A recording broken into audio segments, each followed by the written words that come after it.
Subscribe करें और bell दबाएं ताकि कोई खबर रह न जाए।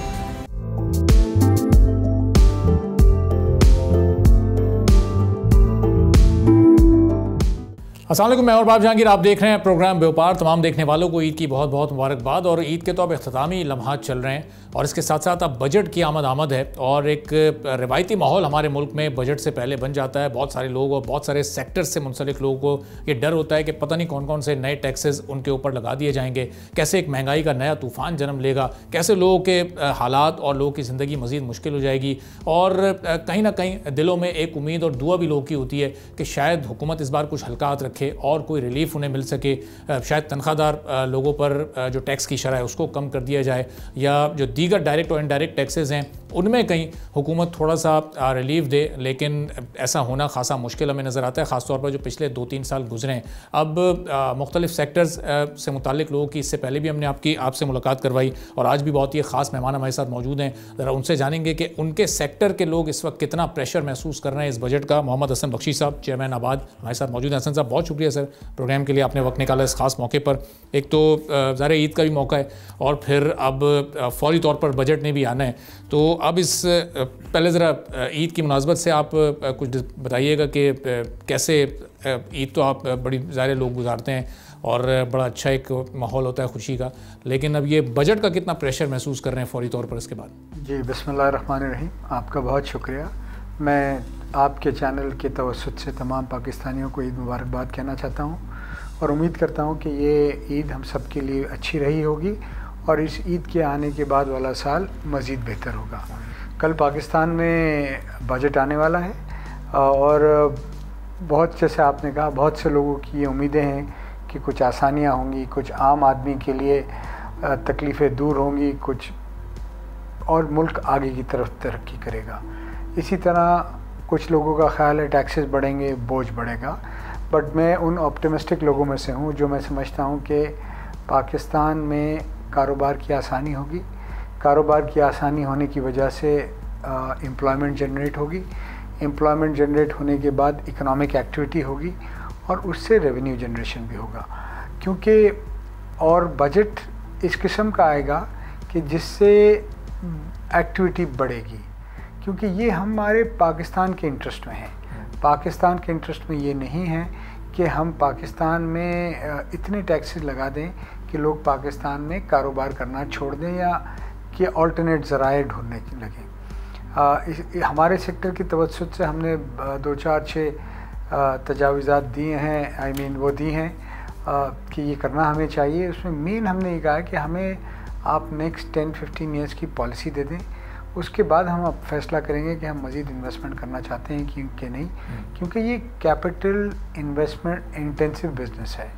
सो एक तो हमारी ये तजवीज़ थी। दूसरी बात हमने कहा कि जो ट्रांसफ़र पे टैक्सेस हैं वो पाकिस्तान में 16 से 18% हैं फाइलर पे और 35 से 40% नॉन फाइनल पे। हमने कहा आप इसको रैशनलाइज़ करें और हमारे जो रीजनल मुल्कों में 4% 5% है उसके करीब लेके आएँ।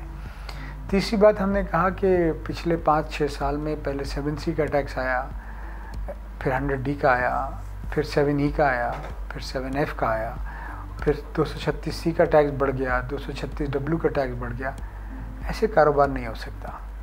जो भी करना चाहते हैं स्टेक होल्डर्स को बिठाएं, पॉलिसी बनाएं और वो पॉलिसी का कंटिन्यूएशन गारंटी करें थ्रू लेजिस्लेशन।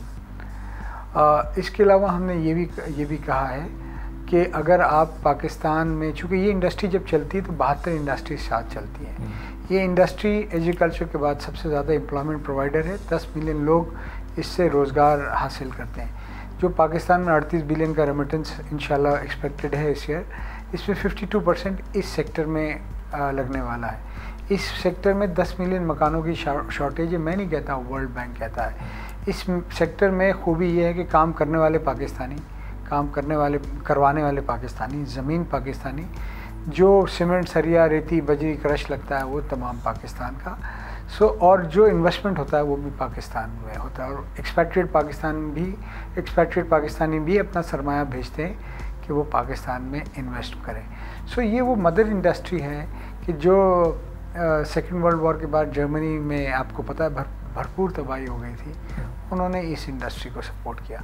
तो आज वक्त आ गया है कि गवर्नमेंट अपनी प्रायोरिटी लिस्ट में इस इंडस्ट्री को डाले, SIFC अपनी प्रायोरिटी लिस्ट में इस इंडस्ट्री को डाले, क्योंकि यही वाहिद इंडस्ट्री है कि ये चलेगी तो पाकिस्तान के बहुत सारे मसाइल हल होंगे। और मुझे ये लगता है कि अब प्राइम मिनिस्टर को भी रियलाइजेशन है, क्योंकि पिछले 3 years were very tough, very challenging for this industry. अब उन्होंने टास्क फोर्स बनाई है जिसमें हमारे फाइनेंस मिनिस्टर हैं, हाउसिंग मिनिस्टर हैं, फाइनेंस मिनिस्टर फॉर स्टेट हैं, हमारे क्या बोलते हैं जनरल वो हैं, जनरल दिलावर साहब हैं, और लोग भी हैं। इस टास्क फोर्स का मकसद क्या है जो बनाई गई है? इस टास्क फोर्स का मकसद ये है कि हाउसिंग एंड कंस्ट्रक्शन इंडस्ट्री को रिवाइव किया जाए, फाइलों के बिजनेस को प्रमोट नहीं किया जाए। हम भी खिलाफ हैं जो खाली फाइलें बिकती हैं, जो 1 करोड़ घरों की शॉर्टेज को पूरा किया जाए, ये इसको रोज़गार क्रिएट किया जाए, एक्टिविटी क्रिएट किया जाए। फैक्ट्री आज जो अंडर प्रोडक्शन चल रही है, देखिए जो एलाइड इंडस्ट्री ना इस वक्त 30 to 50% कैपेसिटी पे चल रही है। अगर हमने पॉलिसी दी तो ये 80% कैपेसिटी पे चलेगी और इससे 2 ट्रिलियन का एडिशनल टैक्स आएगा आपके एक्सचेकर में। 2 ट्रिलियन का एडिशनल जो इस वक्त शॉर्टफॉल है वो सब मीट हो सकता है। सिर्फ देना क्या है, आपने कुछ नहीं, पॉलिसी देनी है और आपने पाकिस्तान के नौजवान को या पाकिस्तान के उस शख्स को जो पाकिस्तान में पहला घर ले रहा है उसको सब्सिडाइज फाइनेंसिंग करनी है। 20% यानी उसको डाउन पेमेंट करे, 80% घर में रहते हुए दे और उसकी किस्त इतनी हो जितना उस मकान का किराया हो। अच्छा, एक आम पाकिस्तानी की सबसे पहली ख्वाहिश यही होती है कि वो अपनी ज़िंदगी भर की जमा पूंजी लगाए और किसी तरह एक छोटा सा घर जिसकी उसकी अपनी छत भी हो, ज़मीन भी अपनी हो, बना ले। लेकिन ये पिछले 5, 6, 8 सालों में पाकिस्तान में लोगों की सेविंग अगर 1 किलोमीटर की रफ़्तार से चलती है तो ये जो स्पीड कीमतें बढ़ने की है शायद 100 या 110 किलोमीटर की रफ़्तार से बहुत तेज़ी से आम आदमी को पीछे छोड़ते हुए जा रही हैं। कैसे इसको रोका जा सकता है? देखिए, अनफॉर्चुनेटली पाकिस्तान में पिछले 3-4 साल में डिवैल्यूएशन बहुत हुआ। 140 से डॉलर 330 और आज 280-85 पे है, उसका भी बहुत इम्पैक्ट आया। इस हिसाब से लोगों की इनकम नहीं बढ़ी, एक बात। दूसरी बात देखिए, एक बड़ा कंपोनेंट है लैंड की कॉस्ट। मैं स्पेशली बात करूँगा कराची में। कराची में लैंड इतना एक्सपेंसिव हो गया कि अफोर्डेबल हाउसिंग बनाना मुश्किल हो गया। ये जो हम कहते हैं 10 मिलियन या 12 मिलियन मकानों की शॉर्टेज है, 12 मिलियन मकानों की, इसमें 98% कंपोनेंट वो है जो मिडिल क्लास या लोअर मिडिल क्लास को चाहिए अपने लिए घर। और ये बहुत बड़ी एक अपॉर्चुनिटी है और एक बहुत बड़ा चैलेंज है। अब इनको कैसे आप दे सकते हैं? मैंने जैसे कहा कि सब्सिडाइज फाइनेंसिंग कर दें। दूसरी चीज़, आपको ज़मीन अवेलेबल करनी पड़ेगी सब्सिडाइज रेटों पे ताकि पाकिस्तान में पाकिस्तानी घर खरीद सके। अच्छा, सब्सिडाइज फाइनेंसिंग इससे पिछली हुकूमत ने भी एक स्कीम शुरू की, वो कामयाबी के साथ। अच्छा, होता यहाँ ये है कि कोई यूनिफॉर्म स्कीम ऐसी नहीं आती कि दूसरी हुकूमत भी उसको कंटिन्यू करे। एक हुकूमत ख़त्म, स्कीम ख़त्म, दूसरी हुकूमत आती है, वही स्कीम नए नाम से शुरू करती है, नए सिरे से वो ख़त्म होती है, फिर टेन्योर ख़त्म होता है, स्कीम भी ख़त्म हो जाती है। तो ये स्कीम की कंटिन्यूटी क्यों नहीं मुस्तकिल? देखिए, हमने पहली डिमांड ही ये रखी है कि पॉलिसीज़ की कंटिन्यूटी होनी चाहिए, गारंटीड थ्रू लेजिस्लेशन, और वो पॉलिसी मेकिंग में स्टेक होल्डर्स का हिस्सा होना चाहिए। इसके सिवा हो नहीं सकता। अब ये पॉलिटिकल डिस्कशन अपनी जगह, आप इकॉनमी को सेपरेट कीजिए, आप क्लियर कट बताइए ये चाहते हैं। देखिए, ना सिर्फ पाकिस्तान का इन्वेस्टर, अब दुनिया भर से भी अगर जो आप FDI लाना चाहते हैं उसको क्लियर कट पॉलिसी चाहिए। अगर आप पॉलिसी देंगे नहीं और ये कहेंगे कि भाई हम क्या दे सकते हैं, हम खुद 1 साल के लिए दे सकते हैं, ऐसा नहीं चलेगा। देखिए, अनफॉर्चुनेटली मैं आपको फिगर शेयर करूं, you will be surprised, 52% of Karachi is living in कच्ची आबादीज़। Karachi which is the financial hub of Pakistan. Karachi जो हमारा सबसे बड़ा शहर है, इसकी आबादी 3 करोड़ से ज़्यादा है। अब उस 52% लैंड को प्लान क्यों नहीं किया जा रहा? क्योंकि वो 52% लैंड पे हमारी पॉलिटिकल हुकूमत का वो सबलीज कर देती है। गोटाबाद, कच्ची आबादी, किस मुल्क में आज इस सदी में कच्ची आबादी की मिनिस्ट्री है? इस तरह नहीं होता। देखिए, आपने ये कच्ची आबादियों को ख़त्म करके यहाँ पर हाई राइजेस डेवलप करने चाहिए। उन लोगों को फ्री ऑफ कॉस्ट उनमें हाउस दे दें, उतना ही स्क्वायर फुट दे दें। बट अगर हम शहर को लिवेबल नहीं रखेंगे, this becomes the 4th dirtiest city of the world. यहाँ कानून की पासदारी नहीं होगी। आप देखिए ना, रोड पे गाड़ी चलाएं तो कोई राइट से आ रहा है, कोई लेफ़्ट से आ रहा है, कुछ उल्टे है, तो कौन दुनिया का आदमी यहाँ आके इन्वेस्ट करेगा? और अब ये दुनिया ग्लोबल विलेज बन चुका है। अब आप आइसोलेशन में नहीं रह सकते, आप you have to be competitive, you have to be charming enough कि दुनिया से लोग आएँ। इतनी बड़ी जब डिमांड है, 12 मिलियन का हम नहीं बना सकते, हम तो हार्डली 2 लाख भी मकान नहीं बना सकते साल के, हर साल की डिमांड अलग है, ये तो बैकलॉग 12 मिलियन का है। तो आप पॉलिसी दें, आप लैंड को ऑक्शन करें, आप लैंड अवेलेबल करें। आप अगर ये नहीं करना चाहते, सिर्फ कराची में 22 मिलियन मकानों का 2.2 मिलियन मकानों का शॉर्टेज है या वो रिप्लेसेबल है। सो कहने का मकसद हमने सबने सोचना पड़ेगा कि इनफ इज़ इनफ। तो हसन साहब, ये इजी फाइनेंसिंग पॉसिबल क्यों नहीं हो पा रही है? क्या हुकूमत के पास पैसा नहीं है या प्राइवेट बैंक्स को एज ए स्टेक होल्डर इसमें नहीं शामिल किया जा रहा? बहुत सारे ऑप्शंस हैं जिन पर गौर करके फाइनेंसिंग का तो अरेंजमेंट किया जा सकता है। देखिए, कुछ भी प्रॉब्लम नहीं है। लास्ट हुकूमत ने किया, 31,000 लोन दिए 5, 7 और 9% पे, उसमें से 99% लोन सर्विस हो रहे हैं। 99% लोन सर्विस हो रहे हैं, मैं ऑफिशियली आपको कह रहा हूँ। फिर तो कोई इशू ही नहीं है इसका मतलब? तो कोई इशू ही नहीं है।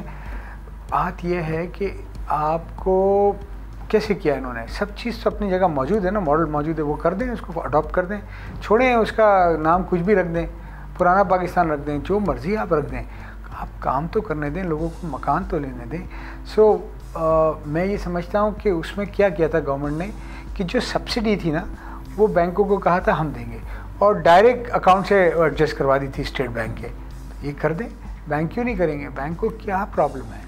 बैंक तो बिजनेस चाहते हैं, आप उनको बोलें कि इतना % आपने एडवांस करना ही है। बैंक्स ने तो अपनी हाउस लोन स्कीम्स लॉन्च की हुई होती हैं, वो पर्सनल लोन्स दे रहे होते हैं, वो तो अपनी उनकी इस तरह की 10 तरह की प्रोडक्ट्स होती हैं। देखिए, हमने ये कारोबार जो है ना हाउसिंग और कंस्ट्रक्शन का, ये कोई आप ये नहीं समझे कोई टबैको की फैक्ट्री है या कोई लग्जरी, ये बेसिक नेसेसिटी है, guaranteed bye constitution of Pakistan.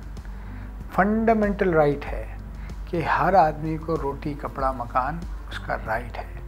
So state से सिर्फ गुजारिश ये है कि 1947 से कानून मौजूद है कि लैंड का ऑक्शन हो सिंध में। आज तक एक लैंड ऑक्शन नहीं हुआ, किसी ने सवाल नहीं उठाया, चलें कल तक की लाइन ड्रॉ कर दें, आज के बाद तो ऑक्शन कर दें, स्टेट को पैसे मिलेंगे।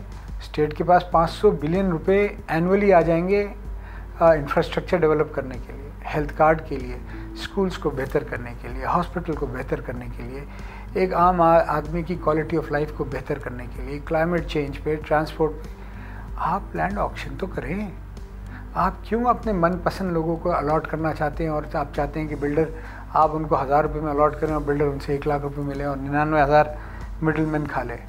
बराए मेहरबानी, we should all speak out in the interest of the city, in the interest of this province and in the interest of this country.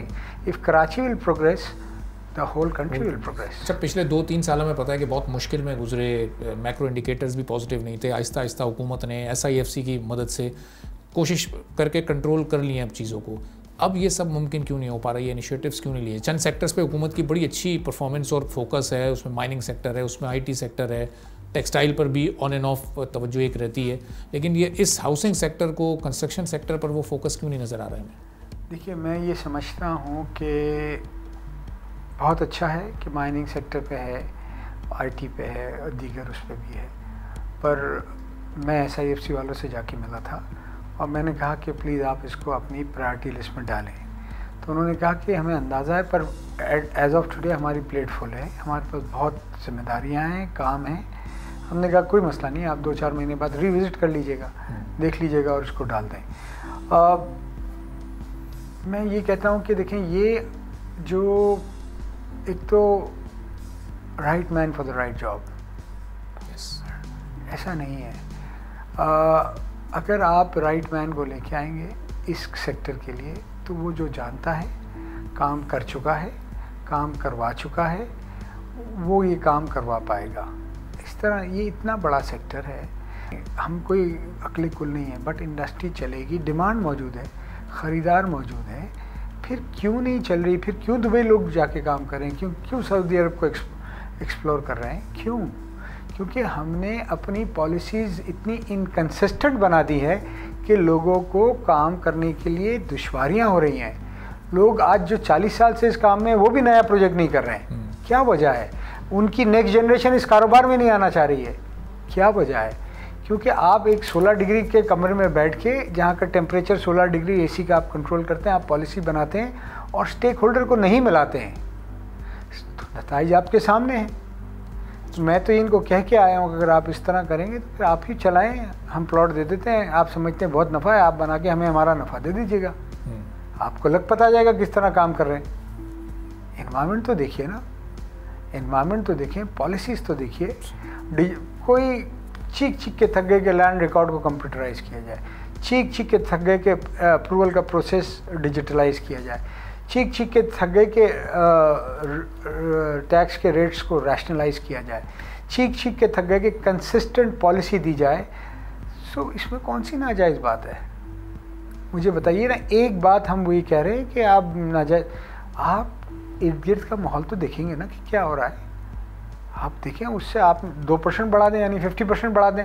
अगर वहाँ 4% है तो आप 6% कर दें, आप 40% करेंगे। तो अब इसका मतलब हसन साहब, ये अभी ओवरनाइट तो कोई ऐसे बड़ी तब्दीलियां नहीं आने वाली हैं। अब ये बजट भी आएगा, इसको रूटीन के पिछले बजट्स की तरह आप ले रहे हैं, कोई एक्सपेक्टेशन है कि इस बार कुछ तब्दीली आ सकती है, चूँकि मैक्रो इंडिकेटर्स हमारे खास हद तक पॉजिटिव रहे? देखिए, मुझे बहुत उम्मीद है कि इस बजट में वो तमाम चीज़ों पर काम होगा जिसमें हमारी टास्क फोर्स ने यूनानिमसली प्राइम मिनिस्टर को रिकमेंड किया है और उन्होंने एक्सेप्ट किया है। वो चीज़ें हो गई तो आपको बहुत बेहतरीन नज़र आएगी। क्योंकि देखिए, हम बात तो दुबई की ज़रूर करते हैं, बट एक्चुअल डिमांड तो पाकिस्तान में है 12 मिलियन शॉर्टेज का। वहाँ तो कमरे में भी जो है ना टेम्परेचर कंट्रोल्ड है, और वहाँ एक आर्टिफिशियल डिमांड है, जेन्युइन डिमांड हमारे पास है। यकीन माने, अगर ये सिर्फ पॉलिसी सीधी कर दें, सो 24 घंटे होते हैं ना दिन में, और साल में 365 दिन, आप 36 घंटे और 500 दिन भी काम करेंगे साल में, मिसाल दे रहा हूँ, तो आपका काम कम नहीं है। आपका काम नहीं कम है, सिर्फ आपको पॉलिसीज़ देनी है। आपको जेब से 1 रुपया नहीं चाहिए। हम ना कोई वो रिबेट मांग रहे हैं, ना कोई सस्ती बिजली मांग रहे हैं, ना सस्ता पानी मांग रहे हैं। हम कह रहे हैं पॉलिसीज़ आसान कर दी है, हम काम करना जानते हैं, और जैसे ही काम चलेगा हम बाहर से इन्वेस्टर भी ले आएंगे, कोई इशू नहीं, क्योंकि डिमांड है। डिमांड है तो सबसे बड़ी, देखें, कोई भी दुकान चलने का रीज़न है डिमांड। अल्हम्दुलिल्लाह पाकिस्तान में डिमांड है। ठीक है, thank you so much sir. Mohammad Hasan Bakhshi साहब चेयरमैन आबाद हमारे साथ मौजूद। तो सुनिए, अब देखते हैं कि कब ऐसी दोस्ताना पॉलिसीज़ का हुकूमत की जानिब से ऐलान होता है कि हमारा ये सेक्टर, जिससे 72 शोबे फिर मुंसलिक हैं, रियल स्टेट सेक्टर, ये फले फूले, और जो पाकिस्तान में इस वक्त घरों की शॉर्टेज है वो मुकम्मल हो सके। एक ब्रेक लेते हैं, ब्रेक के बाद फार्मास्यूटिकल सेक्टर्स की कुछ डिटेल्स आपके साथ शेयर करेंगे, और उससे मुताल्लिक गेस्ट हमारे साथ मौजूद होंगे छोटे से ब्रेक के बाद।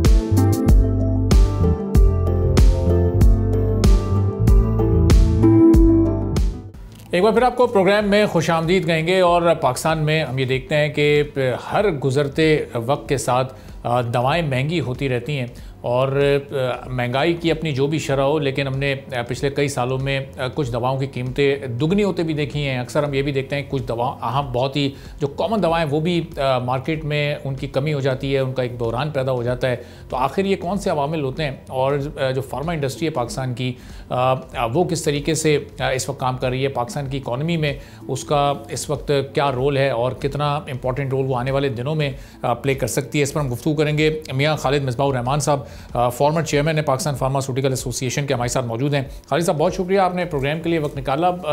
हम ये देखते हैं कि जो कीमतें हैं दवाओं की, वो किसी तौर कंट्रोल में नहीं आती, ख़ासतौर पर जो पिछले 4-5 साल में हमने देखा। इस दरमियान में एक बड़ा स्कैंडल भी 2021 और 2022 के उसके आसपास हुआ था, उससे पहले थोड़ा सा। तो ये क्या वजूहत हैं इसकी कि मुस्तकिल बुनियादों पर हम ये कीमतें बढ़ती हुई देखते हैं?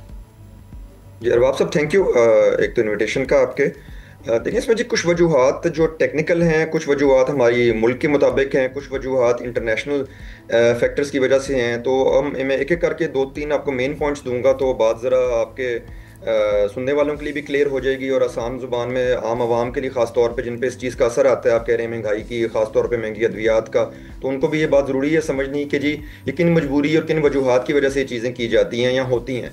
अब देखिए, पहली प्रॉब्लम ये आई थी कि जी कोविड के बाद पूरी दुनिया में एक जो शॉर्टेज हो गई थी, एक जो कमी पाई गई थी ट्रांसपोर्ट की वजह से, फैक्ट्रीज बंद होंगी, रॉ मटेरियल की अवेलेबिलिटी पूरी दुनिया में कमी पाई गई थी।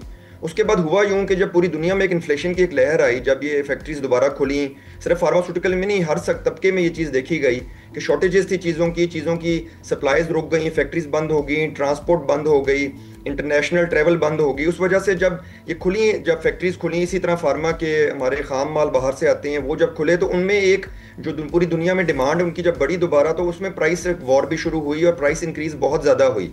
कंपनीज जो बंद हो गई थी उनको बहुत नुकसान भी हुआ था। एक तरह से उन्होंने, आप समझ लीजिए, उन्होंने अपना नुकसान भी पूरा करना था जो इतने साल वो बंद रहे। और नंबर 2, पूरी दुनिया में क्योंकि डिमांड एकदम जब दवाइयों की बढ़ी दोबारा, और कोविड में खास तौर पे काफ़ी आपको पता है एंटीबायोटिक्स, कुछ मल्टीविटामिन, और उनकी डिमांड भी बढ़ी, तो raw materials across the board महंगे होना शुरू हो गए।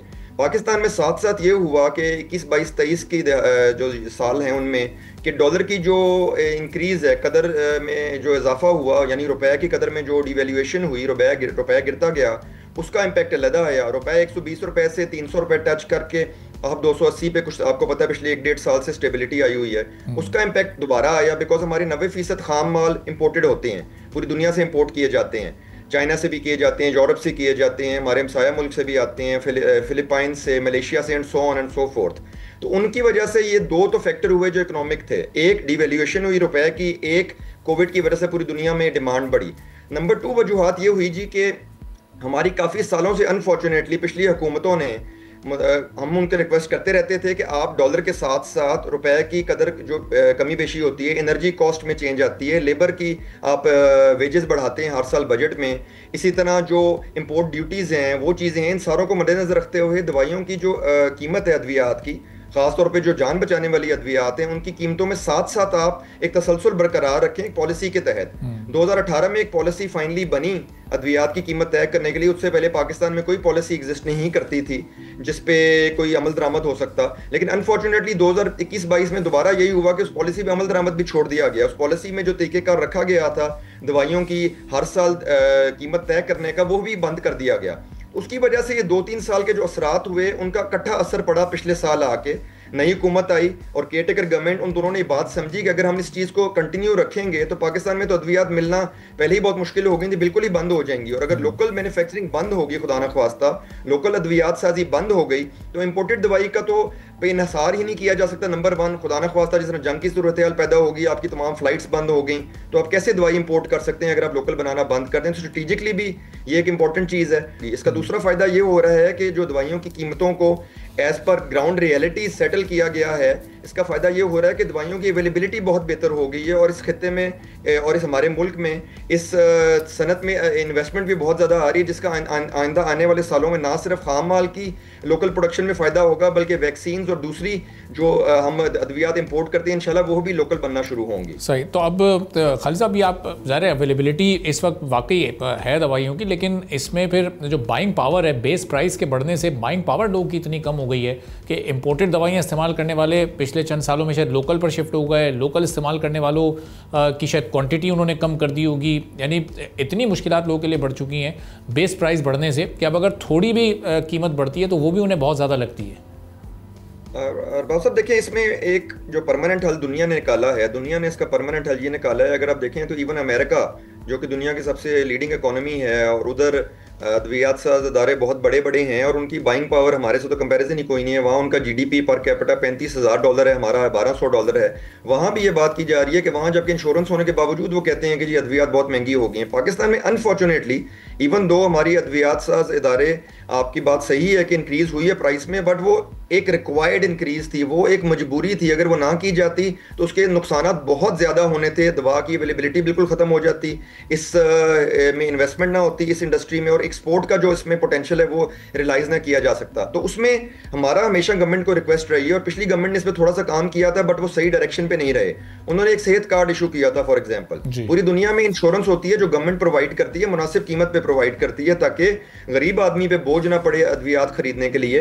तो पाकिस्तान में तो शहबाज शरीफ साहब जब प्राइम मिनिस्टर हैं जिस वक्त हमारे, तो जब वो हमारे ऑनरेबल चीफ मिनिस्टर थे पंजाब में, उन्होंने तो काफ़ी हद तक ये किया था कि OPDs में और इमरजेंसीज में सरकारी अस्पतालों में जो बेसिक ज़रूरी अद्वियात थी, एंटीबायोटिक्स थी, पेन किलर्स थे, ऑपरेशन में इस्तेमाल होने वाली अद्वियात थी, उनको फ्री भी कर दिया था। अब सेहत कार्ड में क्या प्रॉब्लम थी? सेहत कार्ड में इशू ये था कि अगर उसमें 10 लाख की आपको गुंजाइश थी खर्चा करने की अपनी हेल्थ के ऊपर, तो उसमें अद्वियात की परसेंटेज वॉज ओनली 6%। यानी अगर आप कोई अपने पे 10 लाख के इलाज खर्चना चाहता है तो अद्वियात वो सिर्फ 60,000 की खरीद सकता है। तो होता क्या था कि लोग अपना ऑपरेशन भी करा लेते थे, लोग अपना चेकअप भी करा लेते थे, हॉस्पिटल फी भी पे कर देते थे, दवाई उनको जेब से खरीदनी पड़ जाती थी क्योंकि दवाई का उसमें परसेंटेज ही बहुत लो थी। इस गवर्नमेंट ने हमें कहा है, और हमारी इस गवर्नमेंट से मुलाकातें कई हुई हैं, ये केयरटेकर के दौरान भी हुई थी और इस गवर्नमेंट से भी हुई हैं, और हमारे जो हेल्थ मिनिस्टर हैं स्टेट मिनिस्टर मुख्तार भरत साहब और जो मुस्तफा कमाल साहब हमारे फेडरल नए मिनिस्टर आए हैं हेल्थ के, वो इसमें इसको रीऑर्गेनाइज कर रहे हैं। और वो हमने पंजाब गवर्नमेंट से भी ये रिक्वेस्ट की है, फेडरल गवर्नमेंट से भी, क्योंकि पंजाब गवर्नमेंट का भी इसमें काफ़ी बड़ा हिस्सा है कि, और पॉपुलेशन पंजाब में मोर देन 50% है, और सिंध गवर्नमेंट भी इस पर काम कर रही है कि जो ये इंश्योरेंस है ये गवर्नमेंट की तरफ से प्रोवाइड करना ज़रूरी है। हमने पिछले 1 साल के अरसे में 45 से 50% इंक्रीज हुई है फार्मास्यूटिकल की एक्सपोर्ट में, जो तकरीबन $700 मिलियन अब टच कर रही है। और हमारा इंशाल्लाह गवर्नमेंट से जो प्लान है, गवर्नमेंट उसमें हमारी मदद भी कर रही है, फार्मा एक्सपोर्ट काउंसिल बनाने जा रही है कि इंशाल्लाह ये $3 बिलियन तक जाए। लेकिन जाहिर बात है, एक्सपोर्ट करने का मतलब ये नहीं है कि आप जो लोकल अद्वियात हैं जो अवाम ने यहाँ पाकिस्तान के इस्तेमाल करनी है तो खुदा ना खाते वो भी महंगी होती जाए या आउट ऑफ रीच होती जाए। तो इसमें it has to be a two way action. Government की तरफ से इंश्योरेंस एक मुनासिब तरीके से आए जो कि पूरी दुनिया ने इंट्रोड्यूस की है, और हमारे जैसे ममालिक ने भी, जिनके इकोनॉमिक सूरत हाल हमारी जैसी है, उन्होंने भी की है, वो भी करें। और एट द सेम टाइम जो इस इंडस्ट्री में इन्वेस्टमेंट आएगी, कंपटीशन बढ़ेगा, तो उसमें मार्केट में ऑटोमेटिकली प्राइसेस का कंट्रोल भी एक रहेगा। आप फ्यूचर में देखेंगे। तो खालिद साहब, अगला सवाल भी मेरा ये एक्सपोर्ट और लोकल प्रोडक्शन से मुताल्लिक था कि हमारी लोकल मैन्युफैक्चरिंग और लोकल प्रोडक्शन इस वक्त कितना इन्हिसार हमारे मुल्क का इस वक्त अपनी लोकल प्रोडक्शन पर है, यानी हमारी डिमांड क्या पूरी हो रही है और सरप्लस में हम इसलिए हम एक्सपोर्ट कर रहे हैं, और कितना इन्हिसार हमारे मुल्क में रहने वालों का इस वक्त इंपोर्टेड दवाइयों पर है, और कितने लोग इस वक्त लोकल प्रोडक्शन पर इन्हिसार करते हैं? इसमें जी ज़रूरी चीज़ समझने वाली देखें ये है कि पाकिस्तान आबादी के लिहाज से दुनिया का 5वां बड़ा मुल्क है। देखें हमारी ये तकरीबन 25 करोड़ की आबादी है, ये काफ़ी बड़ी आबादी है।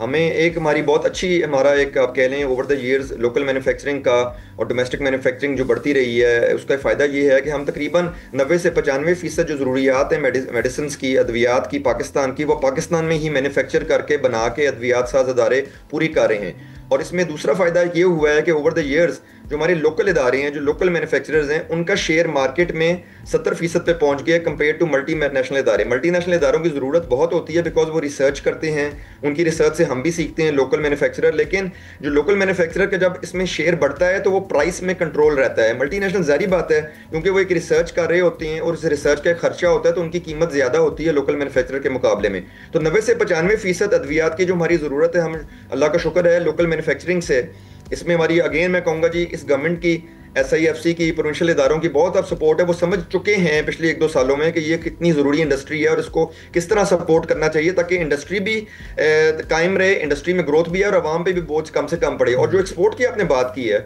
एक्सपोर्ट में जिस तरह मैंने पहले जिक्र किया, हमारा तकरीबन 45 से 50% इंक्रीज फार्मास्यूटिकल में हुआ है। इंशाल्लाह हमारा इरादा $3 अरब पे जाने का है। जो SIFC, government, prime minister, health ministers, commerce minister Jam Kamal साहब, हेल्थ मिनिस्टर जिस तरह मैंने पहले जिक्र किया, हमारे दोनों जो फेडरल हैं मुस्तफा कमाल साहब एंड मुख्तार भरत साहब, एंड इंडस्ट्रीज़ के मिनिस्टर हारून अख्तर साहब, फाइनेंस मिनिस्टर औरंगजेब साहब, इन सारों की बड़ी काविश रही है। इन सारों की हेल्प से और प्रोविंशियल इदारों की मदद से, चाहे वो CM पंजाब हो, CM सिंध हो, पंजाब की गवर्नमेंट हो, सिंध की गवर्नमेंट हो, इवन KPK की गवर्नमेंट हो, उन सारी इस चीज़ को समझ रहे हैं। इसमें सबसे बड़ा फ़ायदा क्या है जी एक्सपोर्ट का? यस, हमारी कैपेसिटी है कि हम लोकल अद्वियात पूरी करें और उसके बाद एक्सपोर्ट करें। इसमें यह किसी किस्म का किसी को शक नहीं होना चाहिए कि खुदा न ख्वास्ता एक्सपोर्ट करने की वजह से हम लोकल मार्केट में शॉर्टेज हो जाएगी, ये बिल्कुल ऐसा कोई नहीं है।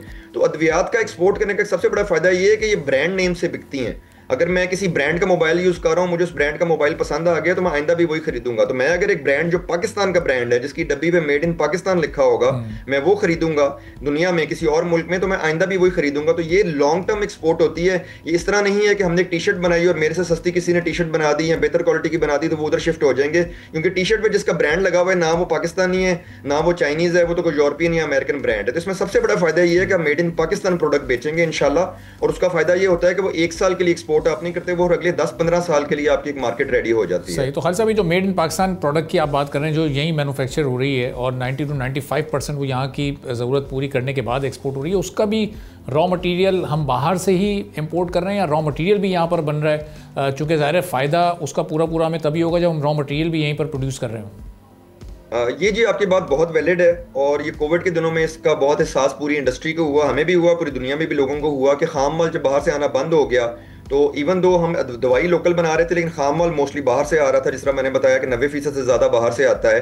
तो वो एक जारी बात है, एक मसला आया है और उससे सीखा भी हमने भी बहुत है और गवर्नमेंट ने भी सीखा है। SIFC ने खास तौर पे, उनके हम बड़े मशकूर हैं, उन्होंने खास तौर पे इस चीज़ में लीड ली है और काफ़ी पॉलिसी इंटरवेंशंस की हैं। पिछली गवर्नमेंट ने एक अच्छा इकदाम ज़रूर किया था जी, 2018 की गवर्नमेंट ने, उन्होंने 2021 में एक पॉलिसी निकाली थी जिसे खाम माल पॉलिसी कहते हैं, API पॉलिसी 2021 निकली थी। उसमें काफ़ी उन्होंने मराहत दी थी कि अगर आप खाम माल की फैक्ट्री पाकिस्तान में लगाएं तो उसमें क्या क्या मराहत हासिल होंगी। और अल्लाह का शुक्र है, हमारे अपने मेम्बरान में जो इस एसोसिएशन को मैं रिप्रेजेंट कर रहा हूँ, Pakistan pharmaceutical manufacturers association PPM में, उनके मेम्बरों ने भी इंडस्ट्री में एक्सपेंशन की। जो ऑलरेडी खाम माल बना रहे थे, मॉलिक्यूल्स ऐड किए। गवर्नमेंट की तरफ से, ड्रैप की तरफ से बड़ी सपोर्ट रही उस वक्त के CEO आसिम रऊफ साहब की तरफ से भी, और साथ साथ अब उसका ये फायदा होता जा रहा है कि इसमें बदतरीज और लोग भी इसमें शामिल हो रहे हैं। और हमारी पंजाब गवर्नमेंट से बल्कि एक बात चल रही है, मिनिस्टर ऑफ इंडस्ट्रीज यहाँ चौधरी शाफे साहब हैं, उनके साथ और उनके डिपार्टमेंट के साथ बात चल रही है कि कायदे-ए-आज़म इंडस्ट्रियल इस्टेट जो इस वक्त मोटरवे इस्लामाबाद लाहौर मोटरवे पे, उस पर एक इंडस्ट्रियल जोन भी वो हमारा उनके साथ एक प्लान चल रहा है कि इंशाल्लाह वो बने। और उसमें हमारा ज़्यादा प्लान यही है कि खाम माल की इंडस्ट्रीज आएँ। और इस चीज़ में देखें टाइम लगता है, खाम माल is a volume based industry, it's a large scale manufacturing.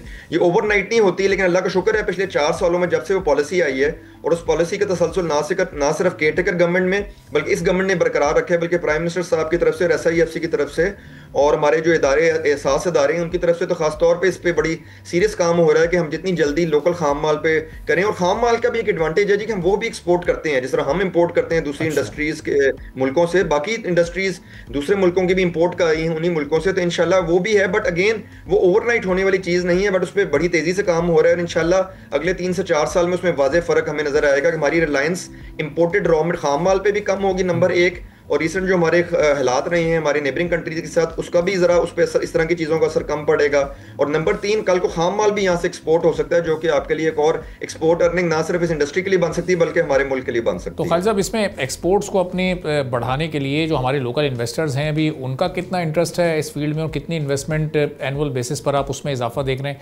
और फिर जाहिर है कि लोकल इन्वेस्टर्स का अगर इंटरेस्ट होगा, उनके लिए अट्रैक्शन होगी, तो फिर वो फॉरेन इन्वेस्टर्स को भी अट्रैक्ट करने में कामयाब हो सकेगी। तो फॉरेन इन्वेस्टर्स इस वक्त आ रहे हैं या अभी उसके लिए थोड़ा सा हमें इंतजार करना पड़ेगा? नहीं, देखें फॉरेन इन्वेस्टर्स का भी इंटरेस्ट बहुत बढ़ चुका है। देखें अगर मैं कहूँ तो 5 स्टेप्स थे जो हमें लेने चाहिए थे इस इंडस्ट्री को उस लेवल पे लाने के लिए, जो दुनिया के, हम कहें कि दुनिया में जिस दूसरे मुल्कों में इन्वेस्टमेंट हो रही है सेक्टर में, दुनिया के क्यों कर रही है वहाँ इन्वेस्टमेंट, वहाँ लोकल अद्वियात भी फरामी अच्छे तरीके से क्यों हो रही है मुनासिब कीमतों में, वहाँ से एक्सपोर्ट क्यों हो रही है। तो वो 5 स्टेप्स अगर मैं गिनूँ जो मेन थे, तो आप समझ लें उनमें से हमने 2 स्टेप्स ले लिए हुए और 3 अंडर प्रोसेस हैं। पहला स्टेप था जी, आपकी एक प्राइसिंग पॉलिसी होनी चाहिए जो कि ना सिर्फ लोकल इन्वेस्टर को प्रोटेक्ट करे, साथ ऑब्वियसली अवाम को भी प्रोटेक्ट करे। गवर्नमेंट का काम है एक बैलेंस क्रिएट करना, लेकिन ओवरसीज इन्वेस्टमेंट के लिए भी एक आपको राह अमल दे कि ये प्राइसिंग पॉलिसी होगी। अगर मुल्क के हालात, इन्फ्लेशन बढ़ती है, डिवैल्यूएशन होती है, एनर्जी कॉस्ट बढ़ती है, तो आपको हम प्रोटेक्ट करेंगे। खुदा ना खास्ता ये नहीं होगा कि आपको कारखाने बंद करने पड़ जाएं। वो प्राइसिंग पॉलिसी 2018 में आई, अनफॉर्चुनेटली 2020-21 में आके उसमें अमल दरामद रुक गया, लेकिन केयरटेकर गवर्नमेंट ने और इस गवर्नमेंट ने उस पर दोबारा अमल दरामद शुरू किया है। ये खुशाइन बात। और 2018 की पॉलिसी में मैं ये बात जरूर कहूँगा, वो एक कंसेंसस डॉक्यूमेंट था जो ना सिर्फ इंडस्ट्री, गवर्नमेंट, कोर्ट्स, बल्कि हर डिपार्टमेंट उसमें इन्वॉल्व था और हर डिपार्टमेंट की तरफ से ओके हुआ था। 4 सूबों ने भी ओके किया था उसे। ये नंबर 1 चीज होगी। नंबर 2 चीज थी कि आपके खाम माल की कोई पॉलिसी हो, जो तरह मैंने कहा API पॉलिसी 2021 आई है, SIFC की भी उसमें बहुत सपोर्ट है, ये फेडरल गवर्नमेंट हमारी बहुत सपोर्ट कर रही है, प्रोविंशियल गवर्नमेंट का मैंने जिक्र किया कि वो इंडस्ट्रियल जोन की तरफ जा रहे हैं। ये दूसरा स्टेप था। तीसरा कदम था जी प्राइसिंग में एक और पैरिटी लाना की deregulation of non essential drug, जो गैर जरूरी अद्वियात हैं उन पे तो कम से कम आप प्राइस कंट्रोल हटाएं ताकि उनमें इन्वेस्टमेंट हो और उनकी एक्सपोर्ट की जाए। वो केयरटेकर और इस गवर्नमेंट ने किया एक नाम, और उसका एक बहुत आगे जाके और पॉजिटिव रिजल्ट आएगा। 2 चीजें जो मैं आपको कह रहा हूँ इन प्रोसेस हैं।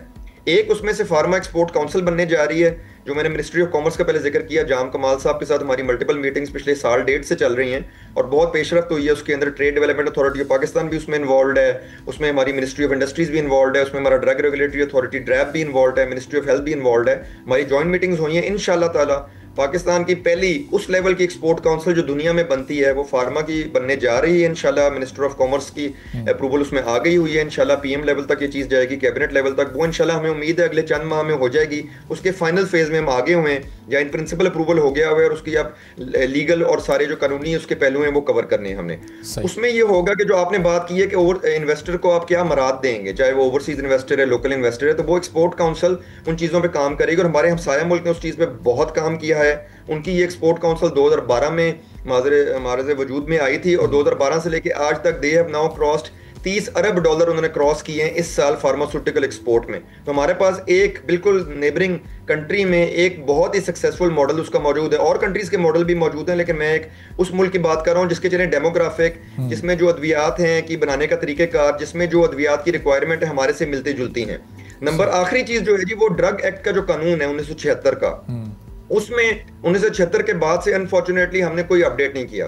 हमारे दो हमसाया मुल्क, एक जिसका नाम मैं नहीं लेता और एक बांग्लादेश ने, उन्होंने इसमें जिद्दत लाए हैं, वो अपने नए कानून लेके आए हैं। हमारा वो भी तकरीबन उसमें जो 3-4 मेन प्रॉब्लम्स थी वो आइडेंटिफाई होकर पिछले 3 साल से इस पर काम चल रहा था। पिछली गवर्नमेंट से स्टार्ट हुआ, केयरटेकर गवर्नमेंट में भी कंटिन्यू रहा, यहाँ भी कंटिन्यू हो रहा है, और वो हेल्थ मिनिस्ट्री की तरफ से अप्रूवल उसका मौजूद है, ड्रैब की तरफ से इंशाल्लाह वो भी जल्द लॉ डिपार्टमेंट के साथ वो इन कंसल्टेशन है, उसका ड्राफ्ट भी फाइनल मौजूद है तकरीबन, वो भी इंशाल्लाह उम्मीद है अगले 3-4 महीनों में हो जाएगी। अगर ये दो चीजें भी हो जाती हैं जी, कंबाइंड विद द 3 चीजें जो मैंने आपको पहले बताई हैं, प्राइसिंग पॉलिसी, खाम माल की पॉलिसी, डीरेगुलेशन, और ये तसलसल से बरकरार रहे हैं, तो अगले 3 से 4 साल में ना सिर्फ आपको लोकल मार्केट में एक नई जिद्दत नजर आएगी, ना सिर्फ नए किस्म की टेक्नोलॉजीज और मॉलिक्यूल्स, बायोटेक मॉलिक्यूल्स आएंगे, साथ प्राइसेस पे भी कंट्रोल रहेगा, अवेलेबिलिटी रहेगी, बल्कि एक्सपोर्ट में आपको कम से कम इंशाल्लाह हमारा जो टारगेट है 3 अरब डॉलर का, वो बिल्कुल हमारे पास एग्जाम्पल मौजूद है नेबरिंग हमसाया मुल्क का, जिस तरह मैंने कहा है हम बिल्कुल कर सकते हैं। हम उसी मार्केट में ऑलरेडी एक्सपोर्ट कर रहे हैं जिन मार्केट्स में वो कर रहे हैं, हमें बस कुछ थोड़ी सी सपोर्ट और चाहिए,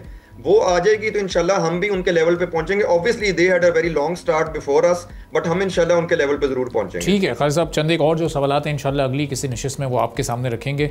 आज चूँकि वक्त की थोड़ी कमी है इसलिए आपसे इजाज़त चाहेंगे। बहुत बहुत शुक्रिया मिसबाहुर रहमान साहब, साबिक चेयरमैन पाकिस्तान फार्मास्यूटिकल एसोसिएशन, हमारे साथ मौजूद थे, गुफ्तगू आपने सुनी। इसी के साथ नाज़रीन आज के प्रोग्राम से इजाज़त दीजिए, अल्लाह हाफ़िज़।